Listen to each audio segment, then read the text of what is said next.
અરે ગંગા સાંભળ, જો આજે મનોજ અમેરિકાથી આવી રહ્યો છે અને એનાથી વધુ ખુશીના સમાચાર એ છે કે આવતીકાલે મનોજના સગવડની ચુંદડી આપણે રતનને ઓડાડવા જવાનું.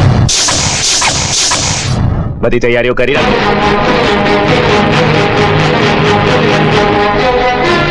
મનોજના સગપણની ચુંદડી